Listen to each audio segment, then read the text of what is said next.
Hello, Mr. Minnick, helping students learn to use emojis in a Python computer program.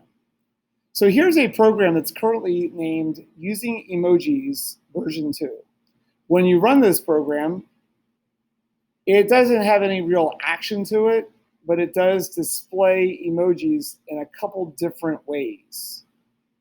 After installing an emoji library, so because of this import command on line number 8, special stuff, I'll just say, was installed behind the scenes, allowing for us to unlock or use these emojis.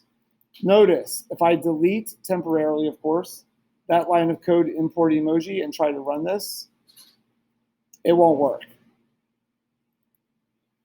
I learned about this emoji library by searching using Google, and then I pasted in the website addresses of the two websites right here at the top in my works cited. Please do that in your future so that we can learn from each other and give credit where credit's due. Okay, as long as import emoji is at the top of your code window, later on then you can use the command right here on line 13. Emoji.emojize, parentheses, double quotes, colon, mouse. This is just, frankly, something you would copy and paste and not really memorize for a quiz or a test, or even the future of your coding career, perhaps. But I'm choosing to take that expression and I'm storing it in a variable that I named player. Yes, I could have named it P, or worse, X, like algebra teachers. But that wouldn't help people understand my code. It would even confuse me. So I named it player because that just makes sense. And then anywhere below that point, I can refer to the variable named player. And anytime I print player, for example, on line 21, it prints it. Right there, that mouse is at the top because of the print player, which previously was set equal to mouse. So that reaction and all of this code that I just moved down, I'm going to temporarily disable it with 3 little apostrophes there, and then another set of 3 apostrophes. So now when I run this program, I just get 1 little emoji. If I type a matching 3 apostrophes here and 3 apostrophes here. Check it out. We have a mouse. But cat is one of the emojis I happen to have memorized. That works, but aardvark probably is not. No offense to aardvarks. I'm just guessing that nobody loved an aardvark enough to sit down and make an emoji out of it and tell the international audience that it's available. Okay, so there's aardvark, it doesn't work. Back to dog. I wonder if dog works. Well, probably, but I'm not promising until I test it. So go to this website, cheat sheet, whatever, and there is a bunch of emojis that work with this particular import. Some of them work straight up, like probably smile. By just changing a dog to smile, I'm thinking it should work because that sounds like it's a popular one, but it doesn't. So one more that might work, how about smiley?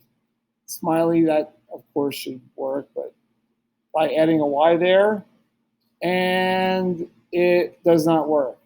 So here's what you do for the ones that don't work. Now I read the directions more fully before I made this video. By adding the line of code, or not, by adding the comma, use aliases equals true in the parentheses there.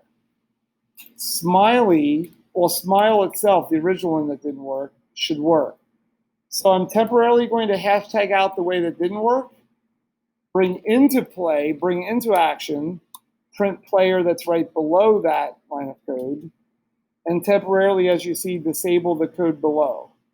So right now, the only lines of code that are sort of, quote, in play are the act of putting smile into the variable player and then printing the player.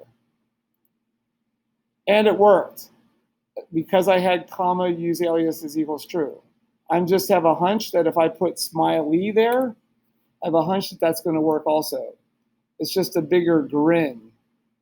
You can't really see there, but it is.